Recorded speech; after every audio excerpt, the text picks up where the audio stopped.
Sophia, I guess that whenever you want, we can start with the introductions and then we can just continue the conversation from there. Okay, perfect. So I think, yeah, we can just start. Okay.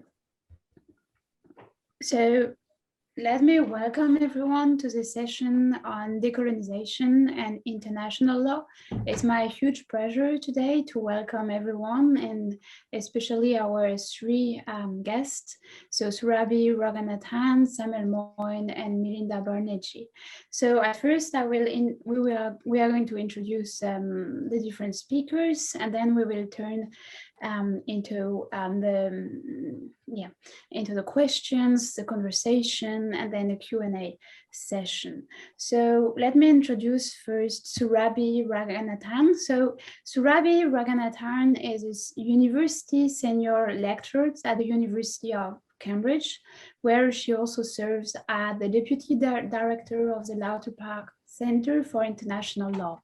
Her current work traces the core constitutions of international law and the ocean from 1945 to now, and that unsettlings what we take as the givens in relations to the spatial zones, resource allocation, and functional jurisdictions affected by the laws of the seas. She is the author of the monograph Strategically Created Treaty Conflicts and the Politics of International Law, published at Cambridge University Press in 2015. Now it is my pleasure to introduce Professor Samuel Moyne, who is the Henry R. Luce Professor of Jurisprudence at Yale Law School and also Professor of History at the same university. His areas of interest in legal scholarship include international law, human rights, the laws of war, and legal thought.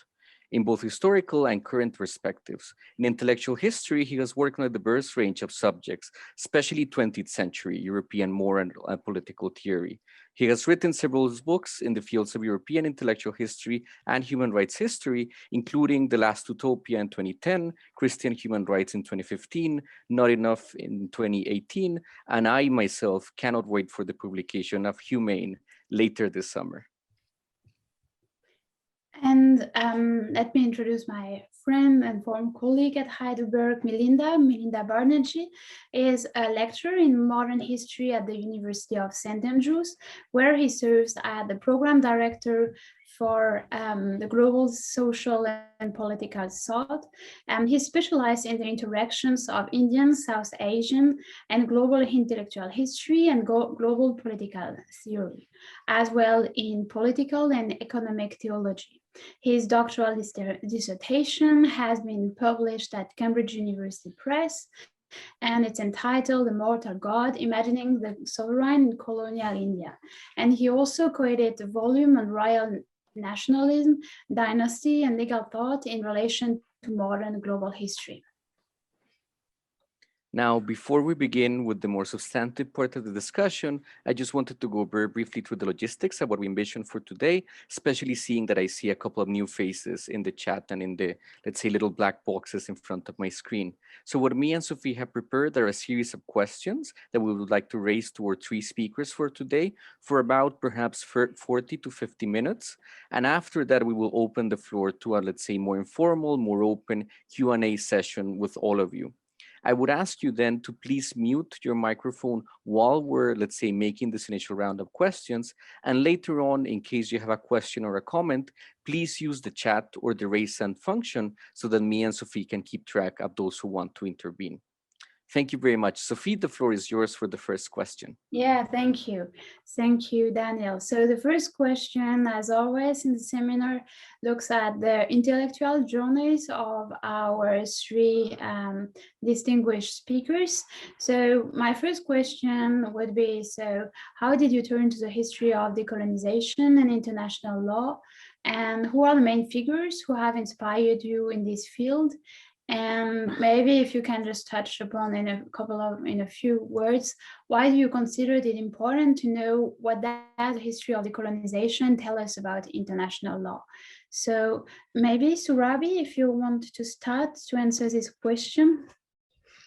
Of course. And firstly, thank you so much, Anne-Sophie and Daniel, for having me on this. I'm delighted to be in conversation with Sam and with Melinda, and I look forward to the next 90 minutes. So in terms of why I turned to the history of decolonization and international law, I think the answer really is that it's difficult to grow up in the global south, in India in my case, and not be thinking about decolonization and international law, right? If you, like me, were born in the 80s, grew up in the 90s, went to university in the early 2000s, you lived through events that made you think about international law and sort of economic and military imperialism in very direct ways. India underwent liberalization in the 90s, the effects of which we felt quite directly in our homes, in our societies, indeed in our cultural references. But also there were other events unfolding. We had quite a strong sense, for example, of the Iraq wars, the Gulf War, and the war in the early 2000s. As oil wars, we had a sense of the politics of the war on terror. We were shaped by protests against IP regimes.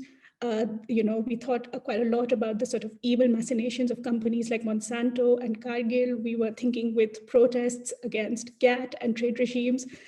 Development-induced displacement was a huge theme. We were living through a series of environmental disasters, right from the Bhopal gas tragedy of the early 80s to the 2004 tsunami, to a host of cyclones, hurricanes, and other weather events.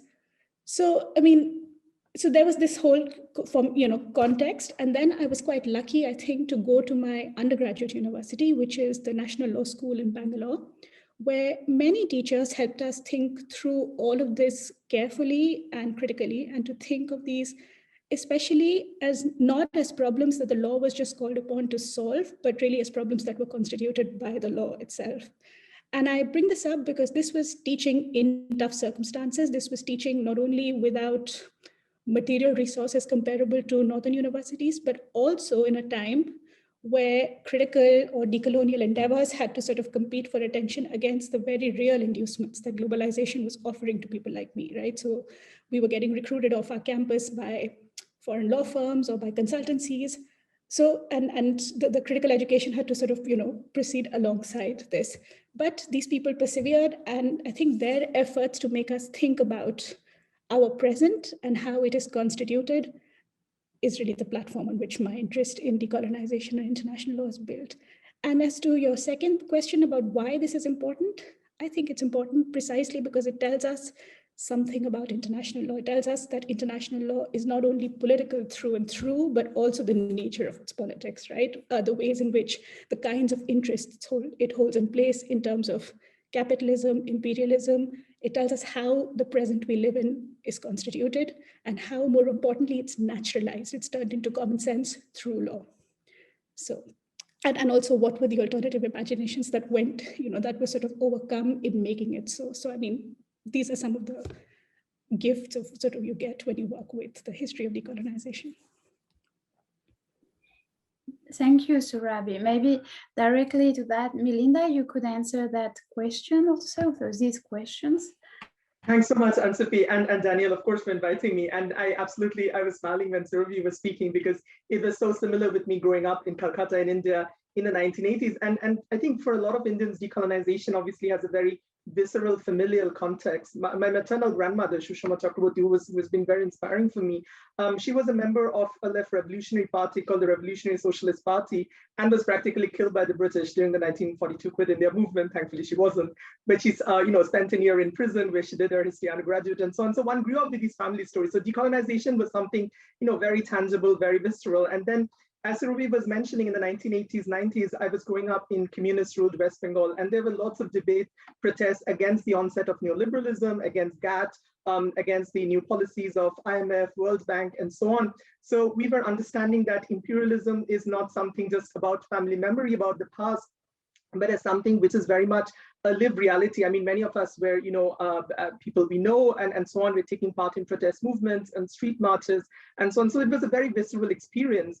And of course, growing up in Calcutta, which has been the center for subaltern studies theory, I was also very inspired by subalternist thinking and taking subaltern actors, lower caste Dalit actors, women, indigenous Adivasi actors, not just as victims, as political actors, but as original thinkers.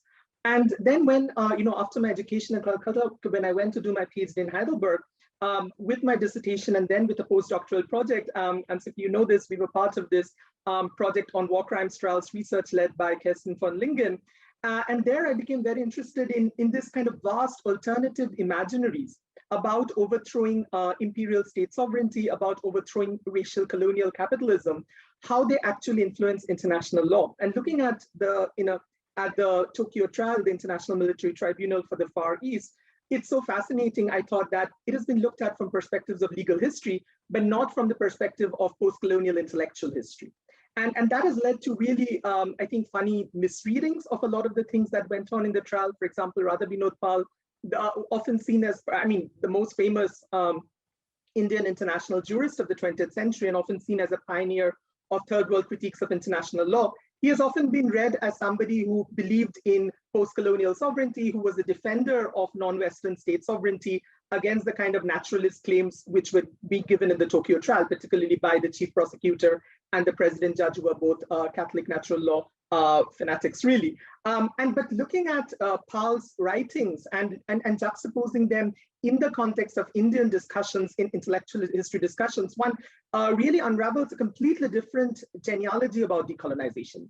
Decolonization, which is not about culminating in the post-colonial sovereign state, but decolonization going back to the late 19th century, which produces really fantastic critiques of international law about the intrinsic relations between racial sovereignty and racial capitalism, and which wants to overthrow it all. And I would say, increasingly, my feeling is that the post-colonial state was more a betrayal of these kind of imaginaries that were produced by decolonization rather than a culmination of them.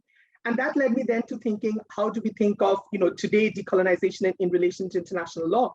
And there's a lot of really important Dalit, lower caste movements, Adivasi, indigenous movements, refugee protests going on at the moment, which reference various UN conventions and so on. So international law has a vast subaltern political and intellectual life in India, and of course elsewhere in the world. So I'm very inspired by a lot of the readings from indigenous South America. So all of this makes me think that the work of decolonization has perhaps only been half done in the way that state sovereignty and state capitalism or mixed economies and so on were produced. But the rest half of decolonization, which needs to be done, and international law, very multi-scalar law, from local communitarian subaltern laws to global laws, would be very important to labor with in order to overthrow the kind of vicious, predatory nexus that we see between state and capital everywhere. So that's my kind of political interest in the whole project. Thank you, Melinda. And now let me add a question to Samuel, who was published, who was the co-editor with Natasha Whitley of this excellent,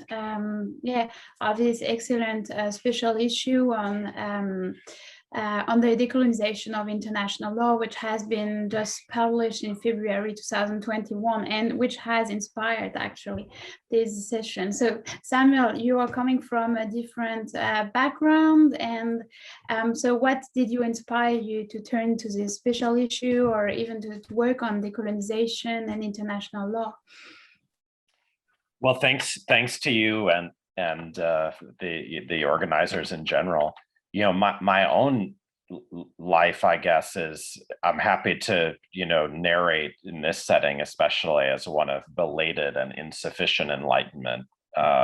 Decolonization is not a major theme in American public education, so I didn't learn much about it in high school. I think more scandalously, when I trained as a historian of Europe in graduate school as recently as the 1990s, decolonization essentially didn't come up as recently as that. But as Americans in the universities like me experienced the coming of world history, some people kept doing what they were doing, but others like me tried to shift in different directions. In my home field of intellectual history, I tried to push for a more global intellectual history and so forth. But I've generally, I'm not in the field of decolonization and international law. I've thought of myself as a historian of the dominant on the world stage and their ideologies, including legal ideologies. And so my first encounter with the topic occurred many years ago now, when I was trying to understand the coming of human rights. And I posed myself the question what decolonization had to do with it. it's really Natasha Wheatley who organized the Princeton conference around which this issue was based, and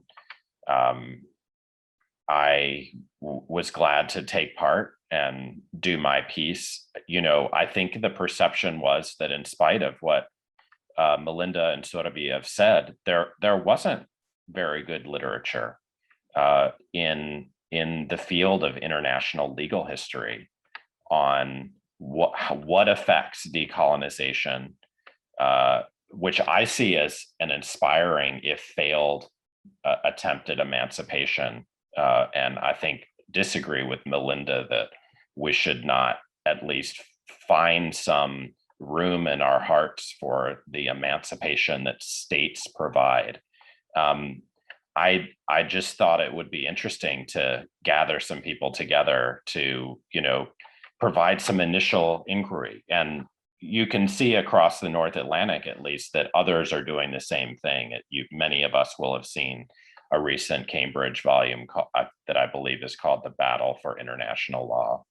And so I think we're at the beginning of turning what we could call memories that maybe, my fellow panelists kind of imbibe just as a result of life into a kind of professionalized literature, which doesn't mean it adds a lot, but it does mean that others can get exposed to what people might, others might take as common knowledge.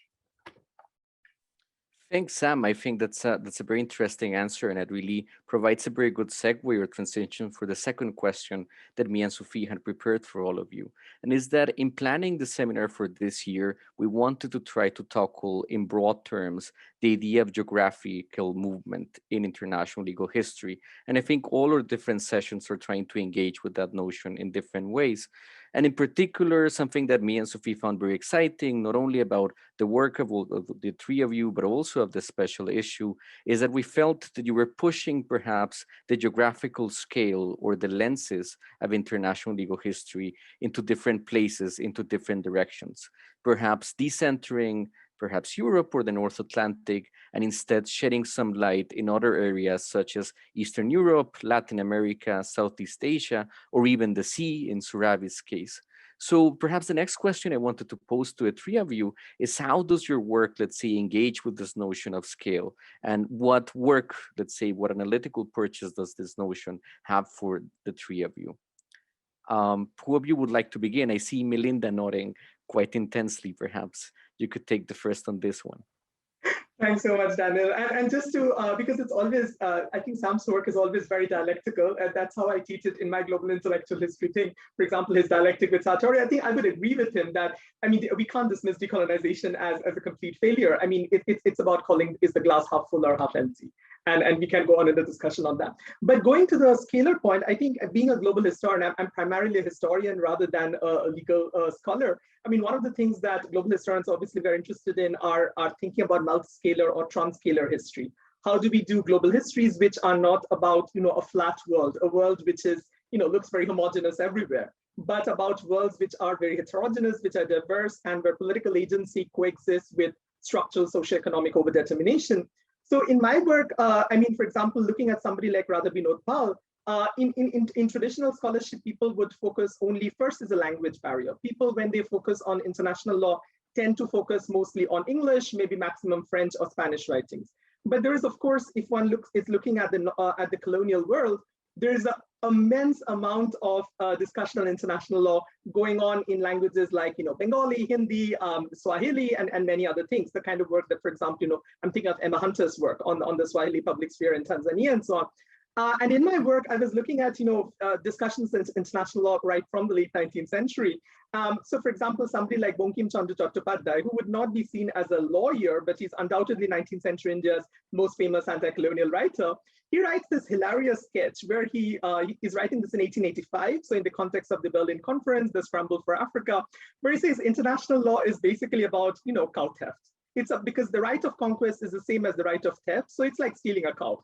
The Western powers are stealing the earth and they are plundering the resources and they're calling it international law and the right of conquest. So that kind of thing, which, this very, this very hilarious sketch produced in a remote corner of the world, that would not be legible normally to discussions on international law. But of course, without that, we would not be able to understand the writings of somebody like Radha Vinod Pal, who grows up in rural Bengal in a lower caste family. He comes from a lower caste potter family, but is somebody who takes up, the discussion of international law right up to not just the Tokyo trial, but he's twice the president of the International Law Commission. So how do we actually plug in these multi-scalar distinctions from rural Bengal? I'm also thinking of my work, for example, on the Rajbongshis in the late 1910s, which is a very different work than the kind of Wilsonian moment perspective. I'm thinking of the Rajbongshi peasants and their understanding of international law as based on circles of confederated communities from local lower caste self-governance, Atmashakti, right through the imperial level to the global level, that kind of imaginary from the rural countryside of the colonial world up to places like Tokyo or the International Law Commission and so on. How do we produce those multi-scalar geographies which give voice to subaltern actors? And that I think is very important today to look at, indigenous protest movements. For example, people in northeastern India, Nagaland and Tripura are referencing, the UN Declaration on the Rights of Indigenous Peoples and so on. How do we understand those multi-scalar geographies? That's what I'm super interested in. Perfect. That's a great response. Suravi, Sam, which of you would like to go next? I can just say, that for the purposes of our issue, I think there is a good faith attempt to gather some people who can begin the work that Melinda suggests, and also conceptualize the chronology and forms of decolonization. One of the articles considers whether we should think of Latin America as the site of a first stage of global decolonization, while another essay thinks about African Americans and the way that they attempted to kind of conceive of themselves as an internal colony, so-called, and therefore agents of decolonization. I would also argue, though, that we in experimenting with scale and decentering the North Atlantic, we can't forget, as I try to show in my piece, which is really just a prosopography of international lawyers in the 1960s, that many of those international lawyers most intensely interested in decolonizing their field transited through universities like mine, RP Anand, or Harvard Law School, like Georges Abissab. And I try to make a claim that instead of thinking that they wanted to ditch Europe and Europe's international law, they wanted to preserve it. And I argue in a spirit we can recognize as a Hegelian spirit. So a dead white male from Europe maybe imagining an emancipation that decolonization involved reclaiming, but as well as expanding. Thank you very much, Sam. I think that echoes very well with some of the conversations we were having last week on our session on anti-colonial imaginaries, about how certain actors try to use hegemonic languages in ways that are perhaps unexpected or, let's say, not prone to those interpretations. Surabi, would you like to go next with this question? Yes, of course. So I should begin with saying I was very honored to be part of the symposium that Sam and Natasha organized. And it was the conference preceding the symposium was a wonderful 3 days of really, I think, interesting exchanges around all of these questions. I mean, it was a fantastic, fantastic sort of intellectual engagement, but also many of the things Sam is saying now in terms of the real effort to push the thinking about decolonization beyond the sort of usual, centers and people and topics that get covered was, I think, an ambition that was driving the conference all the way through. So it was fantastic. Now, my work, I think what I do in terms of shifting geographies is that, of course, I shift the geography of decolonization to the sea. With the sense that the law of the sea is really a surprisingly overlooked site in the histories of decolonization, and really a really overlooked site in the histories of international ordering, which may have nothing to do with decolonization, right? So 20th century histories of political and legal ordering you'll find very scant mentions of the sea. Histories of oil production and circulation, somehow the fact that a lot of this oil is actually offshore and is worked through offshore choke points and material infrastructures doesn't feature. Histories of the Cold War, including global histories of the Cold War, will often not mention the sea at all, or only in terms of sort of scattered mentions of naval actions or things like that, but not in any more systematic way. So, and to me, this is surprising because the sea has been, especially in the period that I study, a really intense site of legal activity, which makes visible so many things. It makes visible how geographical and economic knowledge was made through the law. It makes visible also the sort of epistemic churn about what was international law supposed to be, right? So about what were what should the basis of international law be? What are the techniques of lawmaking? What are the protocols of international law, the procedures? All of these were worked out to a very large extent in the context of the Law of the Sea conferences and efforts to make the Law of the Sea. So we get a sense of not only how the ocean was constructed, but how also international law itself was constructed, or at least particular approaches to international law were consolidated against others by looking at this. But those are not the only reasons. To come back to some things Melinda was saying, thinking with the sea is also thinking with all of those things that get pushed to one side in international legal history, right? So it's thinking with migrations and displacement, it's thinking with weather and environment, it's thinking with non-human and microbial worlds, it's thinking with depths, it's thinking with how interfaces of land and sea are made or unmade, it's thinking with waste and trash, it's thinking with the material underpinnings of globalization, right? These arteries and choke points from cables to canals, which have been in the news quite a lot in the last month or so. It's also thinking with utopian and disaster imaginaries, which we should remember were worked out to a very large extent in the 50s and 60s in the context of the sea itself, the sea. So that's one set of things, but also the sea upends geography. If you look at just the Spillhouse projection of the world, which centers the ocean and puts the land to one side, you get a real sense of the shift in what are the centers and peripheries, right? Things that fall in the middle of the map are quite different from what you get when you look at the Mercator projection. The sea also, in terms of scales, the sea is really an invitation to think with multiple scales at the same time, right? To think about to think about sea space, but also places within the ocean and how these places are constituted. It's given me reason to move quite organically to examining, for what I'm currently working on, economic life in imperial West Africa, on a very intimate scale, on the scale of one family that sort of lived across Nigeria, Cameroon, and Ghana, but to think of how the circumstances of this family and their life became a significant factor in the making of the international seabed regime, which of course is a story of a very different scale. So these sort of movements between the intimate and the expansive are, again, I think, quite organic when you think with the sea. So for me, I mean, I realize I'm sounding like the sort of, this is not an advertisement, I promise you, but it is an invitation to everyone to sort of come and join me, think more about the sea as really a central element in histories of decolonization and international ordering. Thank you, Surabi. Plenty of food for thought in that answer, and it resonates with one of the sessions we want to have later on migration and international legal history. But before I give the floor to Sophie, which has the next question, I know that Melinda wanted to say something very small about Hegel. And I think this is quite relevant because just yesterday, Melinda published a wonderful think piece at the journal, at the History of Ideas blog that I will proceed to share in the chat while Melinda does his intervention. Thank you so much, Daniel. And sorry for intervening on Hegel. He has been such an important presence in Indian intellectual life from the 1870s.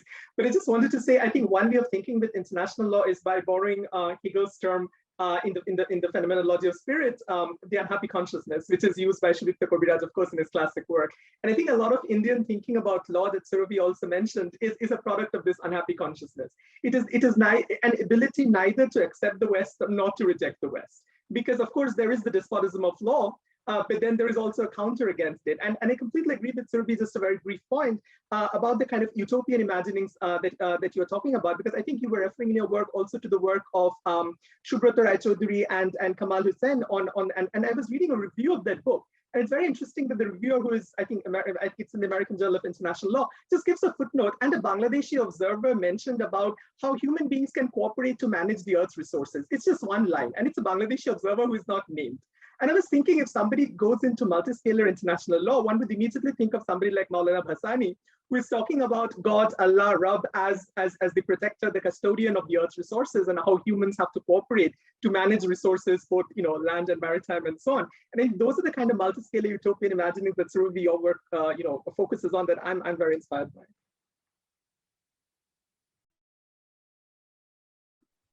Great, thanks, Melinda. If you want to interact each other, Sam, Melinda, and Surabi, you just, it's the aim of the discussion is to create interaction, so it's great.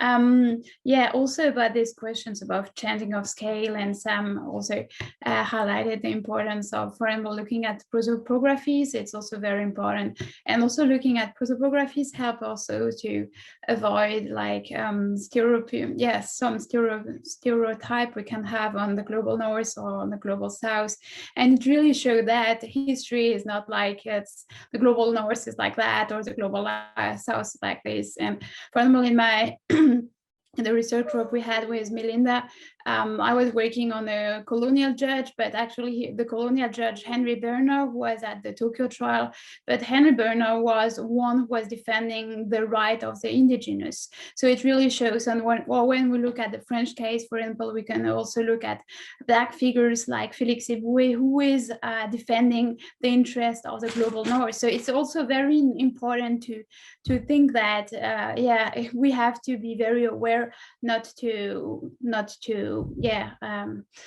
project our own stereotype on what we are studying, and really looking at the archives. And I think that right now it's very interesting, it's fascinating to see that archives from the global south are really first studied, and like from Vietnam, or it's very interesting to see these dynamics coming from other places from the world, So now, it's perfect, because now this conversation leads us to the next question. It's about the decolonization of the international legal field. So we wanted to ask you how your work contributes to the contemporary decolonization of the international legal field, and how does it resonate with the wider calls to decolonize the legal field and the Rhodes Must Fall movements. And maybe perhaps, since many in the audience could be interested in that, which methodology you can advise to take to help to decolonize the legal academy, and also, So who would like to start? I don't know. So Rabi, maybe?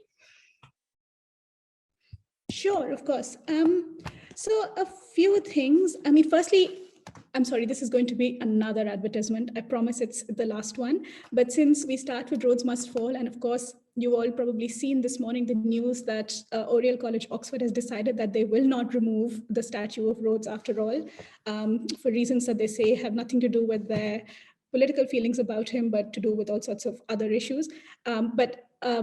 Just in the next day or two, we'll be releasing through the European Journal of International Law a podcast called After the Fall, which is really it's a conversation that my colleague Megan Donaldson and I host with three really fantastic historians and theorists, with Mesna Kato, Rahul Rao, and Matt Smith, to talk about the fall of the Colston statue, also these movements around Rhodes Must Fall and other sort of movements around other statues, to think a little bit about what this fall means, and not in terms of the usual questions, which are always, where will this end? Who else will you take down? Will Churchill fall?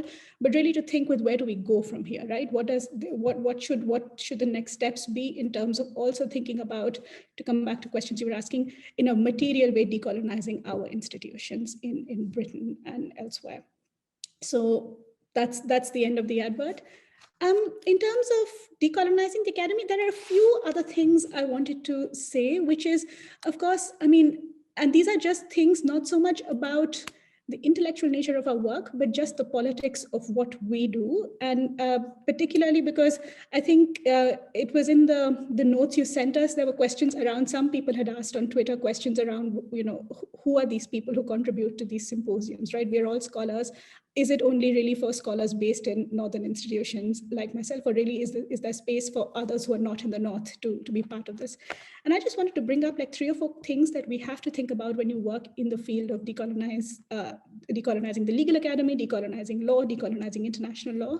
which is firstly, I think it's important to think about the long history of decolonial efforts, right? So yes, I think Sam is quite right that there's less perhaps in the writing than there has been in terms of practices, particularly practices at educational institutions across the global south, which are partly that never do get translated into written form and therefore not legible, but have subsisted for a while. And the kinds of resentments that are natural to follow when you find that decolonize, in some views, is sort of discovered as a project in the West, right? And it becomes, and I use the word discover quite advisedly, it becomes another thing that is discovered and taken over.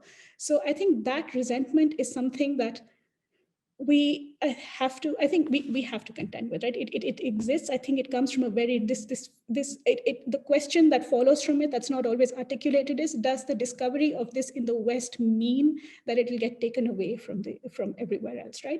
Will it get taken away from scholars of the global South? Will our abilities to write and speak about it in ways that attract immediate attention mean that there'll be less space for other people to make their views felt? And again, those are real questions. As a figure who has been pretty lucky, who has the job I have now, but who is also an outsider to the Western Academy.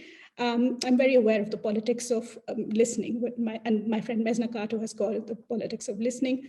I'm aware of how my voice is heard, for example, versus say a more established male voice in the academy, but also then I have the duty to be equally aware of how my voice might speak over other voices at the same time, right? So I think that's just a question that we have to contend with.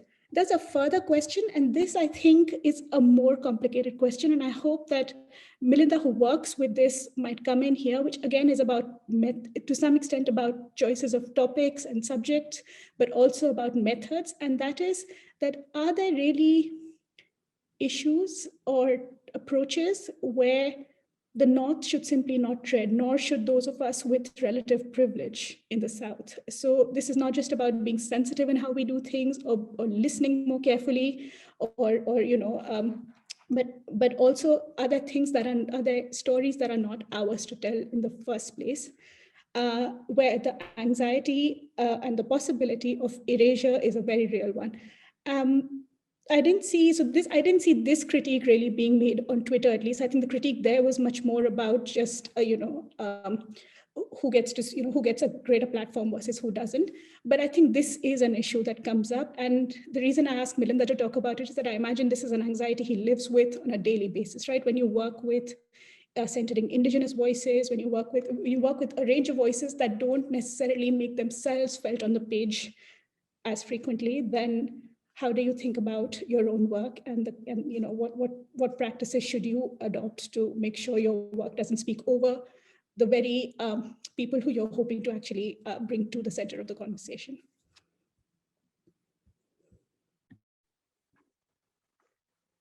I guess that's a cue for me to probably intervene.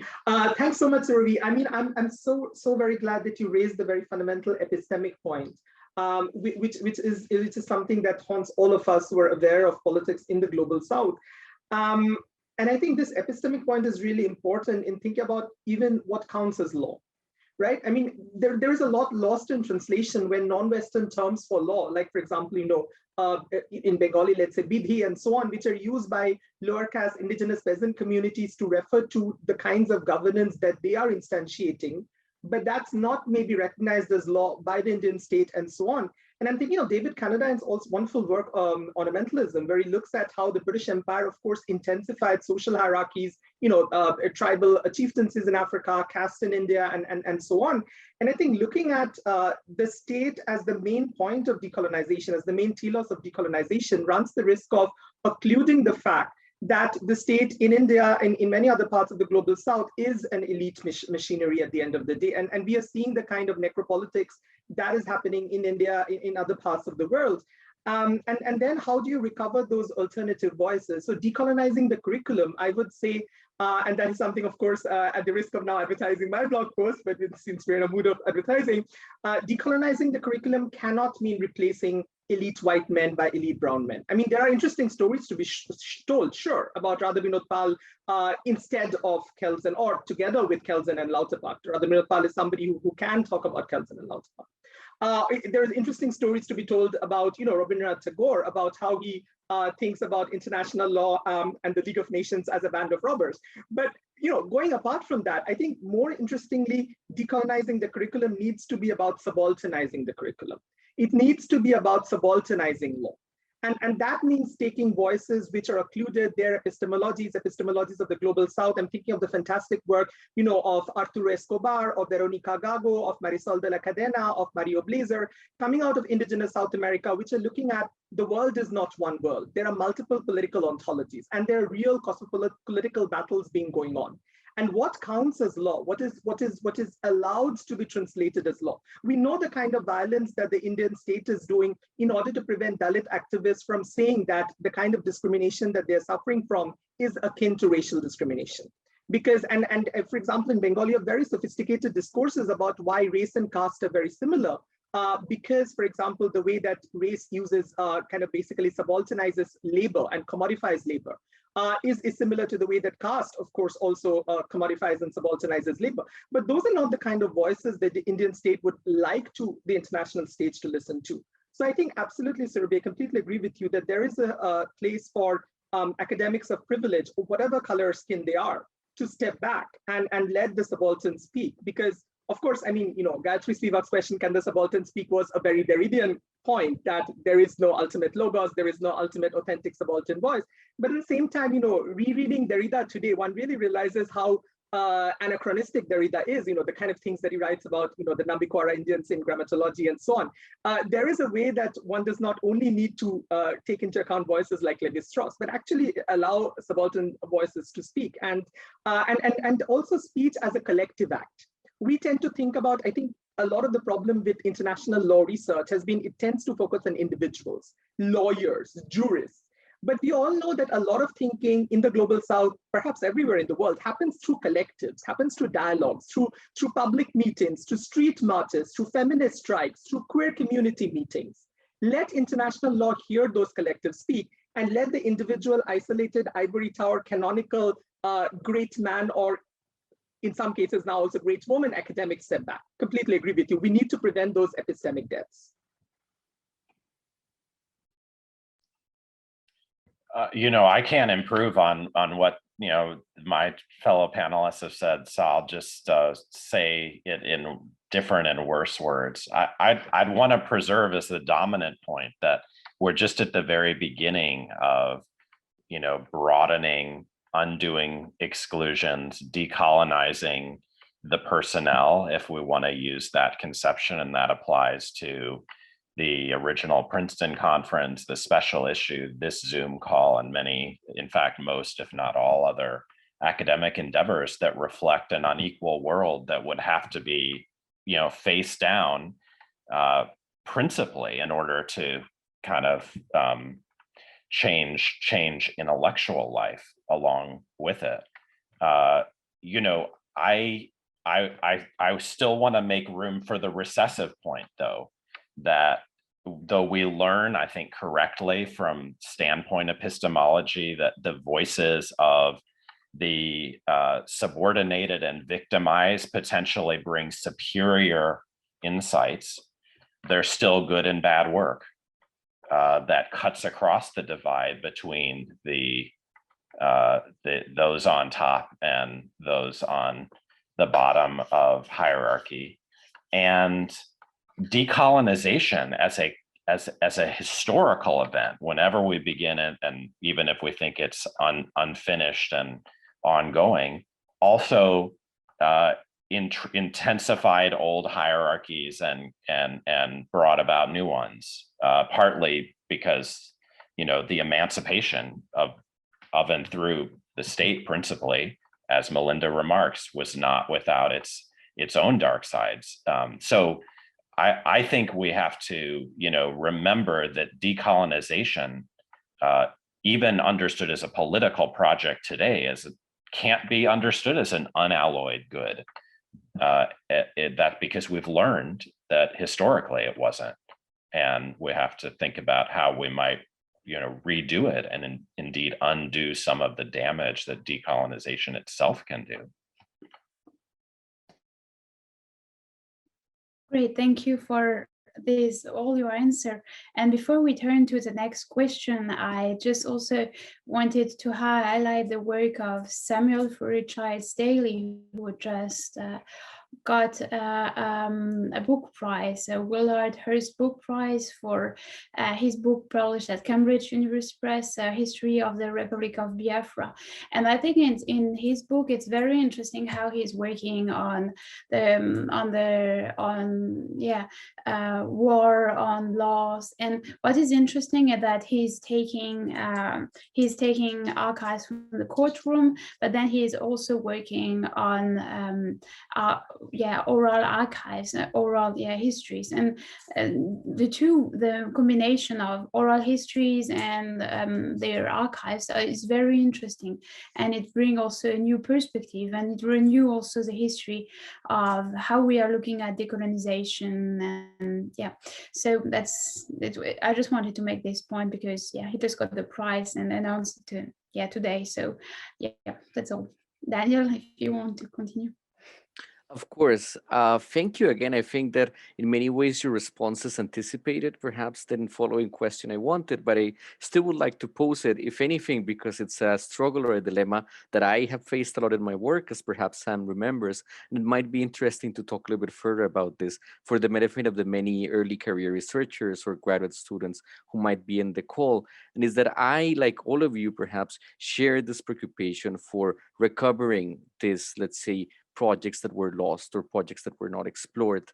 But one of the tensions I have felt, or one of the dilemmas I have felt in doing so, is how do I exercise these archaeologies or these recoveries without falling, let's say, into the pitfalls of hagiography or of creating then a different sort of altar of perhaps brown elite men, as I think Melinda very well mentioned it.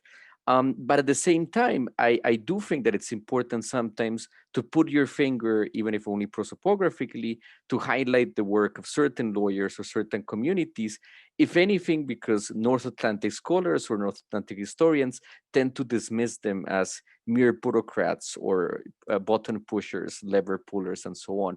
So how have you faced this in your work? How can you do these recoveries without, let's say, falling between the scala of the great hero, the great, let's say, anti-colonial, post-colonial hero narrative, but at the same time highlighting their flaws, their opportunities, their limits, and their promises? Who would like to begin perhaps with this question? I could have a go, Danielle.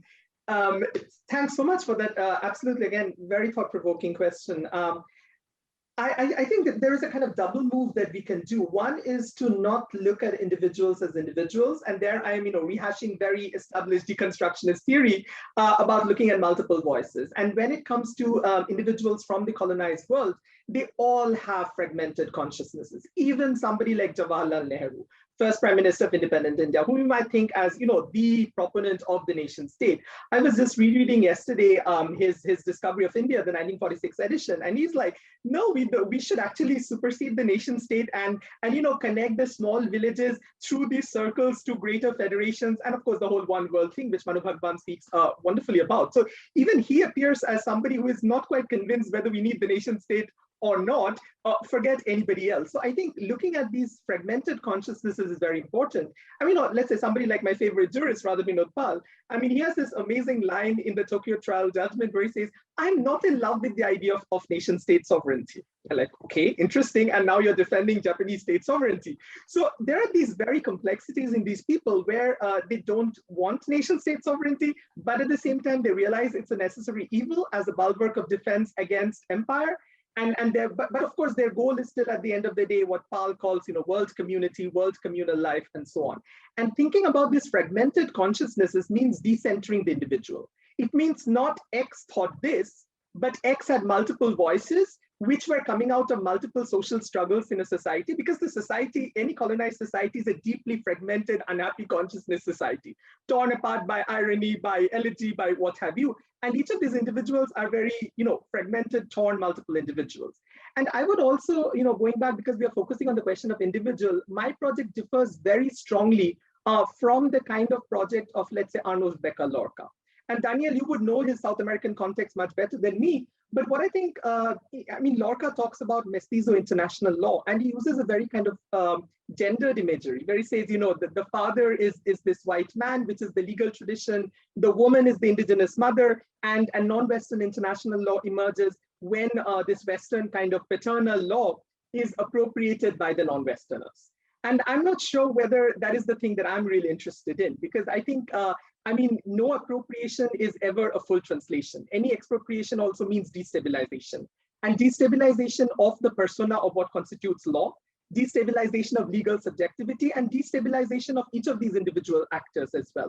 So yes, let's look at biography, but let's look at biography not in the Carlylean, great man hero way, which is a very Western possessive individual Macphersonian capitalistic genre, the individual as the great Robinson Crusoe making law and so on, but looking at Man Friday and looking at, just tearing apart the great man individual and looking at these fragmented subjectivities of law.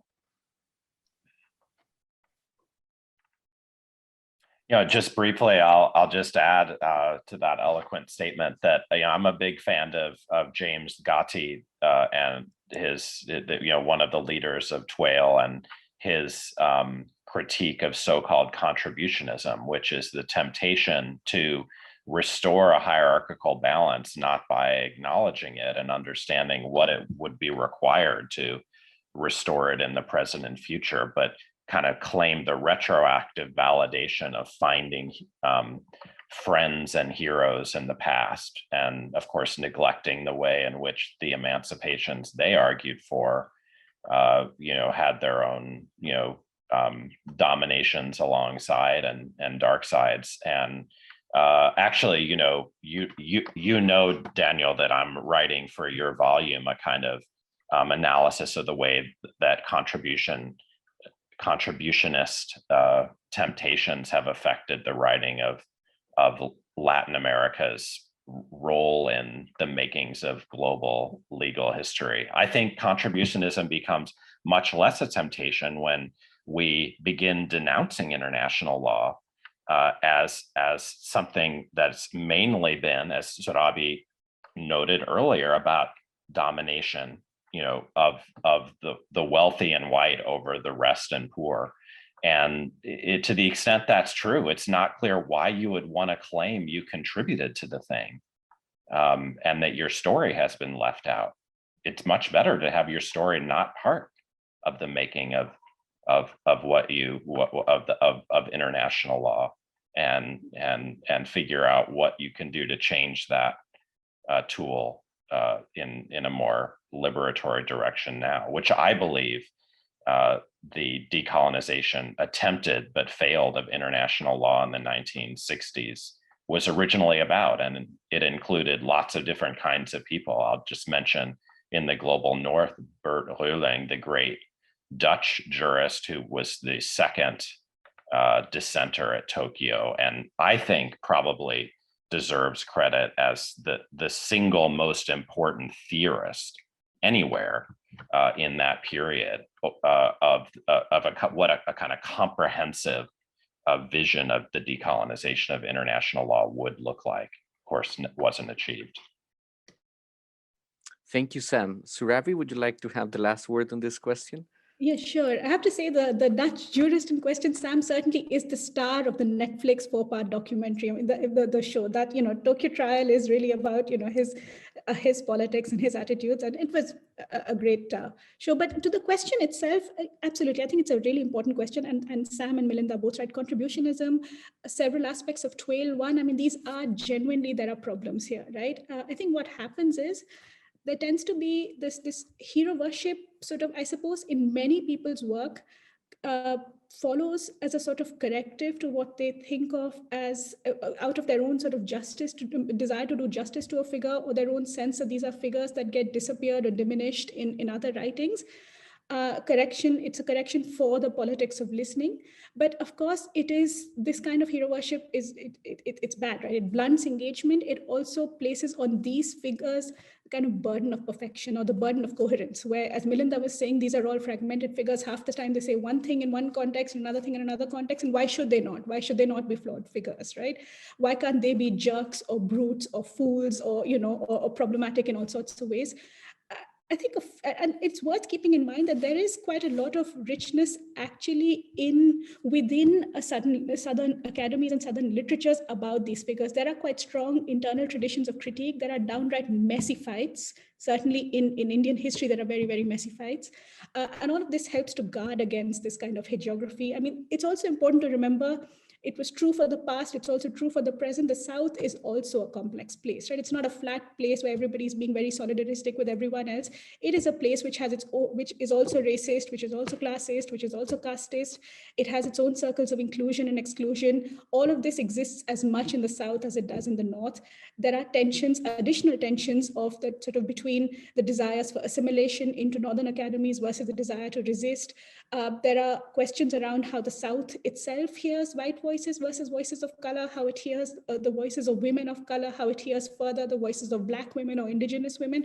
So, I mean, it's important to remember, I think, if you keep in mind that all of this complexity comes with the territory, it's hard to then pick up individual figures and see them as these sort of perfect people. They are not perfect people. They're as imperfect and as limited as everyone else has been. And it's important to do justice to them precisely by locating them in all of these circumstances, right? So yes, there can be an impulse to defend them against the kinds of detractors who would dismiss them simply for who they are, in terms of if they're dismissing them simply because they happen to be a Bangladeshi scholar, and then they will not even mention the name of that scholar.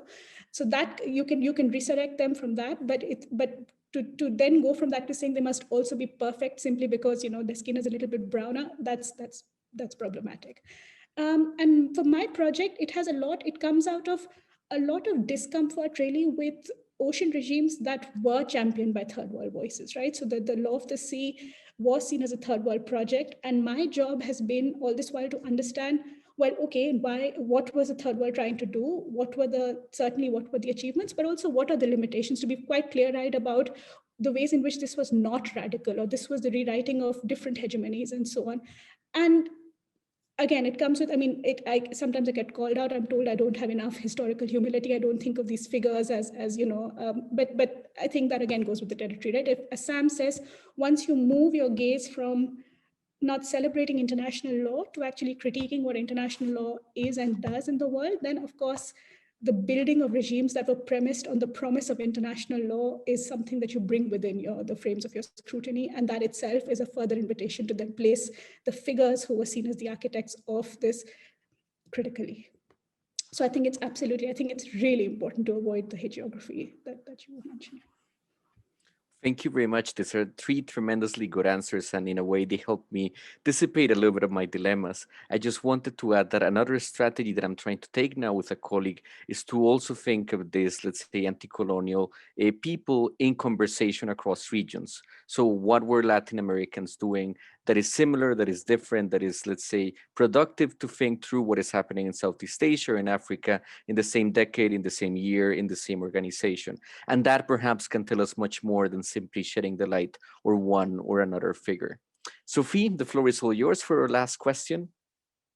Yeah, just maybe before going to the next question, I also have to highlight the work which is conducted at the GH&IL Global Law School, and they have a fascinating also seminar series. And this spring they had a series on semi-colonialism, and it is truly fascinating. So I will add in the chat the references to this fascinating series, but it also shows how the GH&IL Global Law School also plays a central role in changing the perspective. And really, it's really fascinating. Also, all the community, because they have also a huge community with judges, and they're really creating fascinating discussions on international law and also decolonizing the curriculum. So my very last question, it's as always, it's looking at the future of international law. And so Sam, Melinda, and Surabi, could you quickly say a few words before we turn it to the Q&A session? So how do you see the future of international law, subaltern studies, and also decolonization?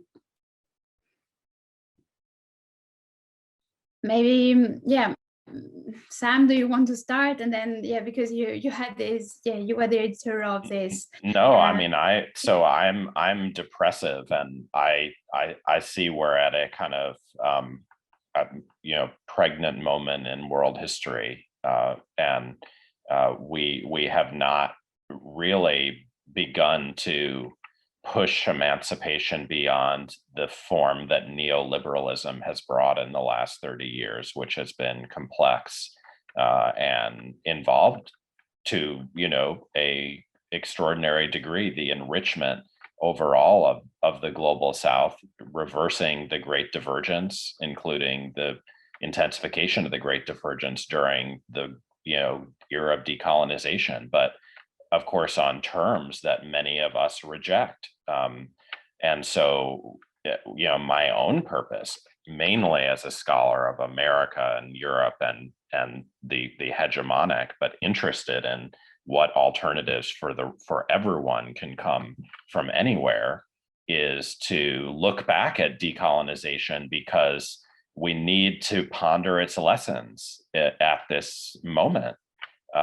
Which could, lead in different directions. And it's precisely for that reason that, I think it's really important to get at what was promising, what was problematic about decolonization, because it's not possible to extricate it and repeat it, or pick up its legacy as if we were mindless slaves to its mistakes. And so, I think, we should just remember that, we should all serve universal emancipation. And I don't want to scandalize Melinda by leaving it there, but I will, and hope that that means we're all in it together across the stark lines of North, South, and other divides.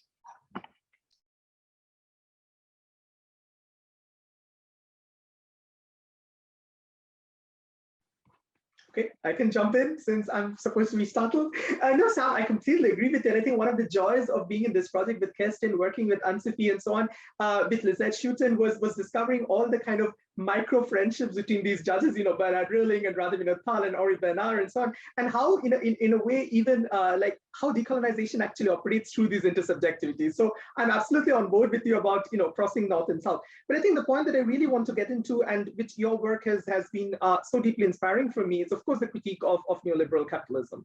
I think that is the key question today. And what can decolonizing international law do with critiquing, challenging, hopefully overthrowing neoliberal capitalism? And for me, the two kind of really inspiring works have been a Marxist feminist kind of literature. For example, I'm thinking of, Titi Bhattacharya's distinction between life making and thing making. And how do we then, taking a leaf from this kind of Marxist feminist literature, how do we think of international law as something which promotes life making rather than thing making? Now, obviously in India, I'm not going into personal details, but we have all been affected devastatingly by the pandemic, and which raises questions of international law about things like vaccine patents and the role of states, of international kind of support systems, of removing, challenging the whole patent regime and so on. How do we actually overcome this necropolitics through greater cooperation? I think that is the big question, and life making versus thing making is key to that.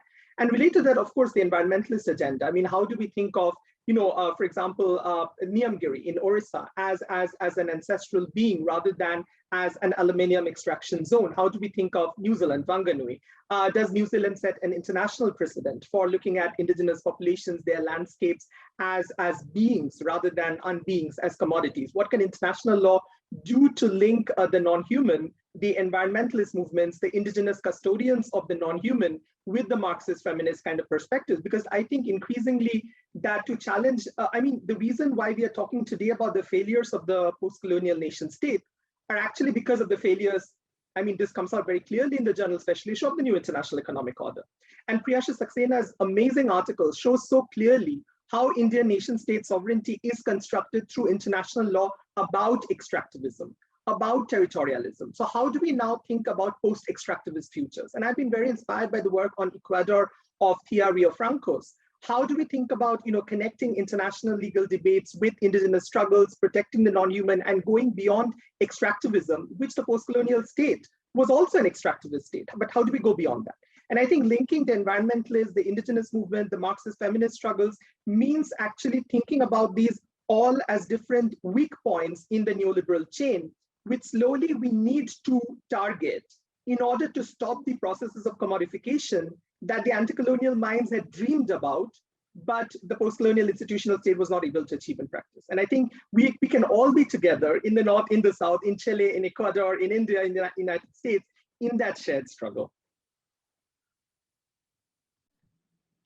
So I would agree with a lot of that. I agree with Sam about the project being one of universal emancipation and about seeing the struggle as a shared one across North and South. But I think we do need to give up some of the shibboleths that we have been working with, right? So partly, and this is also responding to what Melinda was saying, just I think the last 3 or 4 months have, I think, revealed for a lot of us, when we think with things like global commons, we are not actually thinking very critically at all, because as it turns out, there are no such things as global commons, right? Last year, this time, maybe we thought that, yes, there is a sense in which the pandemic links all of us, right? We're all affected.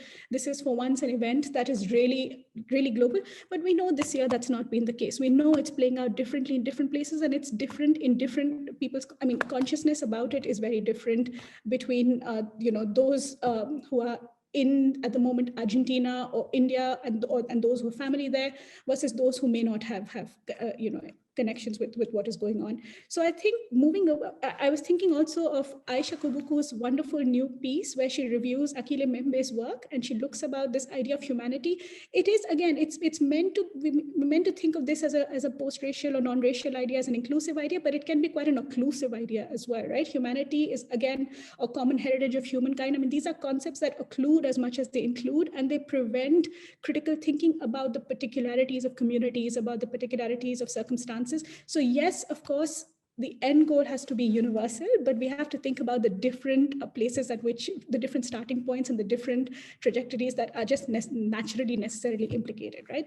In terms of the future of international law, again, to build on some of the things Melinda was saying, my sense is, and I'm a little bit more of an optimist, I suppose, is that willy-nilly, we are going to be pushed in directions that international law has not thought about very much, right? Thinking about political ecology, thinking about climate, oceans, the non-human. These are not, whether you now think of this as material to your work or not, this is going to impress itself, all of this is going to impress itself upon you in very real ways in the next few. We know this is happening already, right? So I hope that what we'll see is we'll find ways of consciously thinking with these things, and not just seeing the, not carrying on with work that pretends none of these, that the climate crisis is not real, or that we don't have to think about, we don't have to think about the Anthropocene or the Capitalocene, as Melinda talks about in his wonderful blog post. I hope the consciousness, the common sense of international lawyers is in the process of transition. But I also hope there'll be other things with decolonization, right? I hope decolonization itself will be decentralized with the longer practices, the longer trajectories in the South, the longer exchanges. I was talking about being at the National Law School, which built, but of course it's true that it builds its decolonial curriculum on the basis of earlier exchanges with, for example, Ethiopia, Kenya, Ghana. I hope this kind of work will become central. I hope the hub and spoke model, where everything is rooted through Northern institutions, will change, and there'll be more South-South cooperation. You talked about the great work that Jindal is doing, and I hope with that we'll see much more of also the wonderful work that a lot of public universities, which are less well-resourced across the global South, have been at. Again, things that don't necessarily get onto the page, don't get published as much, don't circulate as much, but the practices in the South that are decolonial practices, I hope will come to the center as well. But also, and this I think I say as a lawyer, I think we have to be mindful that the project of decolonizing law, decolonizing international law, is necessarily something that has to move at multiple scales and times at the same time, right? So there are, for example, immediate projects of lawyering, right? If you think about the number of people who are political prisoners locked away in prisons or just under trials in prison in these times of the pandemic, a lot of your work of resistance as a lawyer is about really working with the law as it is to try to get these people out, right? You have to, I mean, this is, it's a non, it's, you know, this has to, this is not, it doesn't exclude the possibilities of thinking critically about the law itself and about legal structures, but it doesn't, but that's not the only thing you can do. You have to think critically, you have to think theoretically, you have to think intellectually, but you also have to do all of this practical work. And you have to keep thinking, I think, about resisting presentations of fixes to existing regimes that make extraction better or more environmentally sustainable, fixes that are about sustainable development or that seem to offer a little bit of redistribution. Resist all of this as necessarily decolonial activity, because this is what I think what Sam has described for the history of human rights, right? This is a fix to that enables a perpetuation of an unfair regime by making it slightly better in certain aspects. So we have to think about capitalism and the limit and what is possible within capitalism. We have to also, however, work within its structures when we are lawyers and thinking about how best to advance particular causes, freedom of speech on our campuses, or getting people out of prison that have been put there for their dissent, and all sorts of other factors.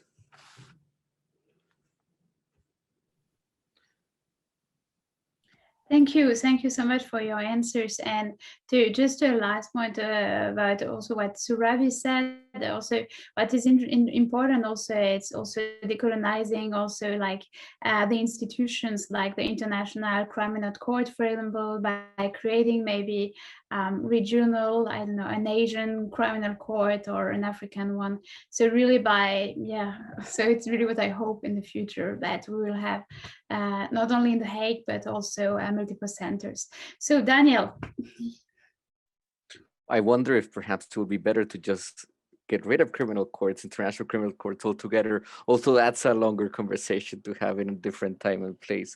I would now like to open the floor to the Q&A. I really wanted to thank the three of you for this very lively conversation. We took a little bit longer than we anticipated, but I think that only reflects really how rich and how productive this has been for all of us.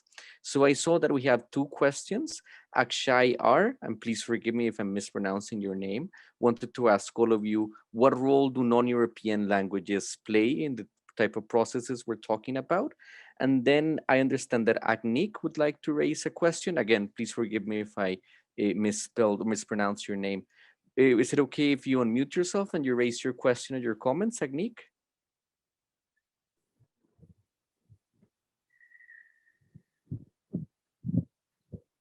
Thank you so much, Daniel, for this wonderful opportunity. I would like to thank you and Anne-Sophie for organizing this session. And I would like to thank the speakers for brilliantly presenting their views about decolonizing various international laws. And Daniel, you did pronounce my name correctly, so please don't be sorry for that. So this wonderful session talked about decolonizing certain international laws, which have mostly dealt about criminal laws, political laws, and other stuffs which have been already in the process of decolonizing. But perhaps and also it talked about things which haven't been decolonized, like environmental laws, ocean laws, and maybe other stuffs which Melinda was talking about. What I believe is perhaps the most important law in the global world, which has not been yet decolonized, is the antiquarian law. The antiquarian law has remained the same over the past century, and it hasn't been decolonized. Now, since we are in the mood of advertising our own work, so I'd like to talk about a bit about my own work, where I look into the impact of the antiquarian law in socially transforming the political beliefs of Afghanistan and other Central Asian countries. The antiquarian laws had their own repercussions, which had been imposed by the Western agencies and Western countries in the late 19th and 20th century. These laws had huge repercussions as they were not accepted by the traditionalists, and this led to a lot of migrations. Since you people are planning to organize another symposium on the process of migration and the impact of migration laws and how to decolonize that, perhaps I would like to talk about perhaps I would like you people to talk about the impact and the necessity of decolonizing the antiquarian laws. Last week, I was in another conference which was organized by Professor Rachel Mayers, where she was talking about decolonizing archaeology. And over there, I did talk about how decolonizing these antiquarian laws might help us in understanding and decolonizing archaeology of Global South and Central Asia. So my first question, and rather the only question I will pose to all the speakers, and I would like to open it up for other people attending the seminar, is how can someone decolonize the antiquarian laws? And don't you think these antiquarian laws should be decolonized, because this has been something which have been used by the Western agencies all throughout human history for vandalizing certain resources from areas which haven't been so-called developed in certain sense. If you see the history of Central Asia, South Asia, or maybe in Africa or South America, the process was all similar. For example, in recent times, certain areas in Bihar and also Orissa, and at times in the southern part of India and Karnataka, they have opposed the antiquarian law because they believe the antiquarian law is taking away the land, which they consider as Mother Nature. So somehow antiquarian law is somehow directly or maybe indirectly responsible for the migration process. For example, Louis Dupuy and Nancy Dupuy talks about the huge migration process which took place in the 1980s in Afghanistan, where 3.2 million people migrated from Afghanistan to countries like Pakistan and other areas in Middle East. And this happened because of the antiquarian laws, as the antiquarian laws were trying to highlight the pre-Islamic settlements of Afghanistan, where the life by creating a cosmopolitan environment for Kabul and creating an isolation between Kabul and the other areas of the rural Afghanistan. So yeah, I mean, finally, to end, you can also say that I'm trying to colonize the session, but I'm not. So it would be nice if you can, if all the speakers can think a bit about decolonizing the antiquarian laws, which I feel are really very important, and it's time to talk about them in a better way. Thank you. Thank you very much. I think we have plenty of food on our plate with those two wonderful questions. So I would invite the three speakers to maybe react to them. There's also a question for you, Surabi, in the chat in particular. So perhaps it would be best if the other two speakers begin tackling these two questions while you read the one in the chat. And then if you can try to join them together, that would be fabulous. Who would like to start responding to those two very pertinent questions?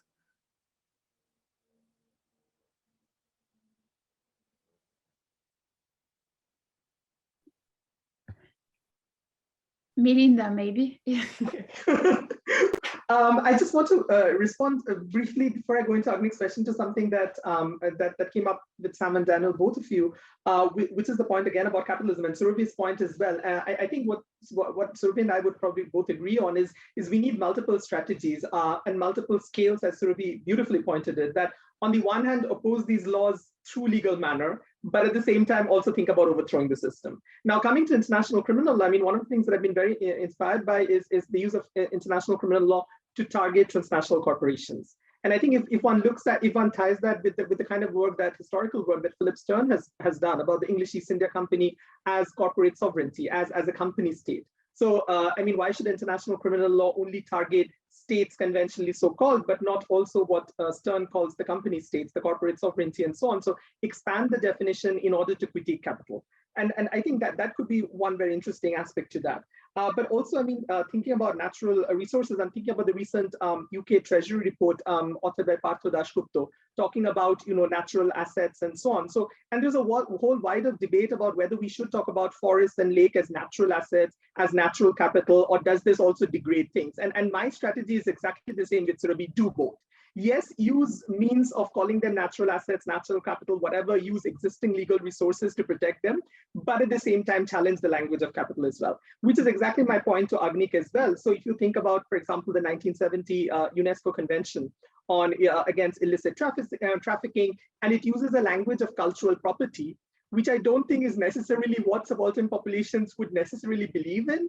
And a lot of, I mean, I'm also part of very well-meaning efforts in Britain about decolonizing the museum, but often decolonizing the museum becomes about restoring particular statues to the respective nation states and the custodians of museum. Now, as a fervent subalternist, I have my questions about whether the nation state and museums in Delhi or Calcutta are really the custodians, or whether they should be given to, you know, the local villages and so on, but we can have a whole discussion on that. But one can definitely think against Hegel now, because Hegel has this wonderful remark, I think that was in Philosophy of Right, where he talks about why is it okay to take things from, you know, Turkey and Ottoman Empire, because when people have lost their, I think he talks about have lost their Volksgeist, the spirit of the people. I'm forgetting the exact phrase. When people have forgotten the spirit of the people, then the architectural, material remains that remain of their civilization can be taken away from others. And I think we can definitely challenge that through these international laws. But at the same time say, it's not about just restituting to particular nation states which claim to be, custodians of Hindu national history or what have you, but think about subalternizing museum spaces, restoring things, to subaltern communities, and not think about the nation state as the necessary possessor of cultural property, and thereby give a comprehensive critique of the logic of cultural property itself, which is embedded in the international law discourse, if that makes any sense.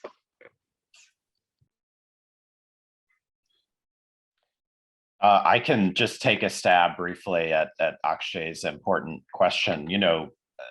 Speaking again as an outsider, I don't even conceive of myself as a legal historian, let alone a global legal historian. But for anyone who does, a genuine knowledge of sources, not just in European languages, but in non-European languages would be absolutely imperative. And speaking from the perspective of a metropolitan university, one of the struggles in the rise of global history has been to insist, without a lot of credibility as someone who only knows European languages, and unless Jewish ones don't count, that students not write bad global history that is is conducted in the research for which is conducted in metropolitan languages. For my own piece in this dossier, I think it's feasible, as a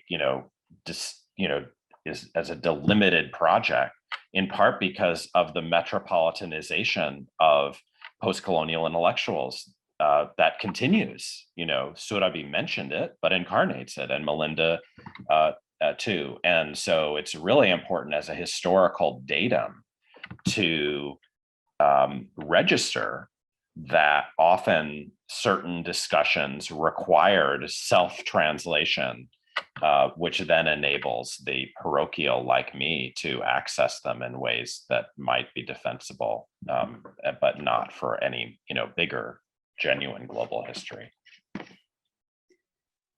Definitely, Sam, and I guess that resonates a lot with the importance of collaboration and having different people with different kind of languages and sensibilities to try to piece global histories together. Sorry, Sophie, didn't want to interrupt you. I think that we just have a comment from Surabhi Raganathan from PhD student at Cambridge, and she just wanted also to answer Melinda and Sam. Hi Surabhi. Before we turn to the answers of Surabhi and also these questions on oceans and Shuvatri.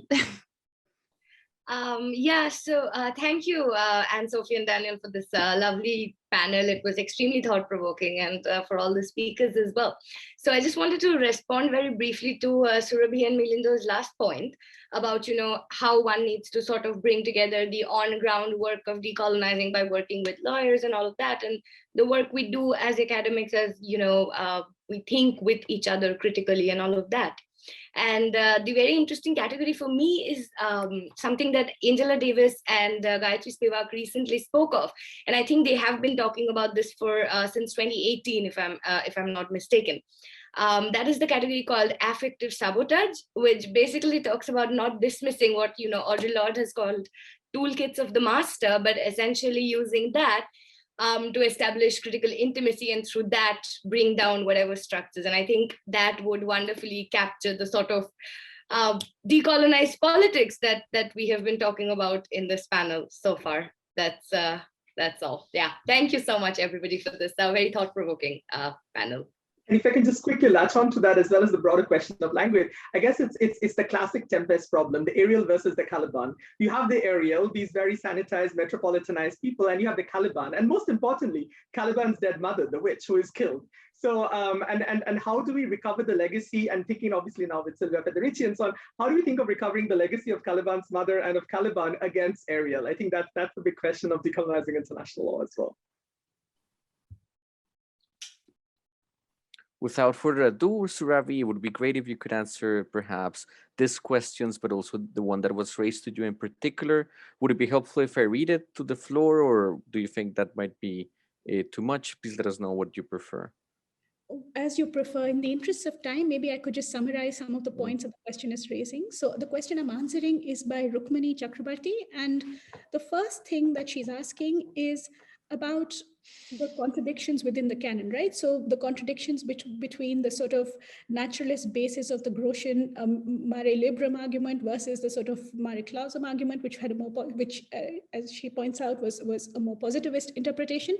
Can we use the contradictions between within the canon to decolonize the law? So to this, I would say, yes, of course, starting with contradictions is one way to unsettle your own sense of the canon's authority, but there are also other strategies, right? I mean, for intellectual history is a strategy by placing where these arguments come from in terms of the context in which they arose. That's a useful way, right? Once you realize that these are not, this is not timeless wisdom. These are arguments being constructed in specific moments to achieve particular outcomes, then that already takes away some of their patina of sort of unquestionability.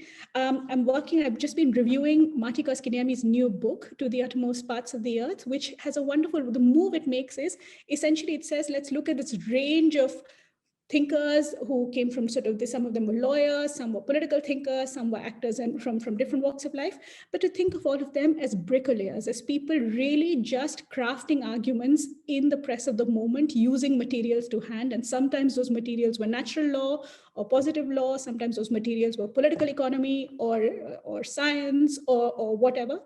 And really think of the history of international law as a practice of building, of constructing arguments, right, in the service of particular ends. I think if you shift to reading doctrine, to reading principles, to reading rules, concepts through that lens, it becomes quite easy to see this, to see law itself not as something that you can think with and work with. Sometimes you use for certain outcomes, but also not the sort of dictator, not authoritative by virtue of being law. So I think that was one part of your question. There's a further element to the question, which is what about the different epistemological premises that different discursive traditions work with, right? So she talks about Marxist feminist traditions, ecological activism, etc. And again, I think this is, again, a gift, right? The fact that once the tensions between the epistemological premises of different traditions are a starting point for inquiry, right? Again, something that unsettles your sense of the supposed naturalness of legal concepts or of legal practices or of institutions. So I think everywhere where you can find cracks in the consciousness, cracks in the common sense, those become the starting points for inquiry. And those become reasons to resist any presentation of any view as authoritative just because of where it's coming from or who is saying it, or because it is presenting itself as law. So thank you for those questions, Rukmini. So thank you very much for the answer. Sam, Melinda, do you want to add a last point before we come to a conclusion?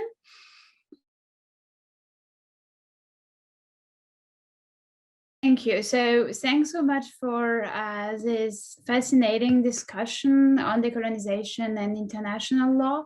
So as I said, soon it will be turned into podcast, and we will share the link on YouTube, on Twitter, on social medias. So next week, so we will have a session on women in international law, so on May 27, with Mami Fatou Nyong, Glenda Sluga, and Imi Talgren. I have seen her in the chat, so hi, Imi. And in 2 weeks, we will have a session on displacements and migration with Joana Maya Castro, Christophe Zabla, Leol Kassem, and also Reniza Mawani. And then on June 17, we'll have a graduate student conference. So I will encourage all their junior, so all graduates or junior researchers working on international law, global history, just to send us an abstract of their current papers so that they can present. And then our concluding roundtable will be on June 24 with David Armitage, Sebastian Conrad, and also Lillian O'Brien. So thanks so much, all of you, for being here today. So, and especially to Sam, Melinda, and Surabi for these fascinating exchanges. So I wish you all a beautiful day and a beautiful week. So bye. Thank you so much, everyone, again, for that fantastic time. Thank you.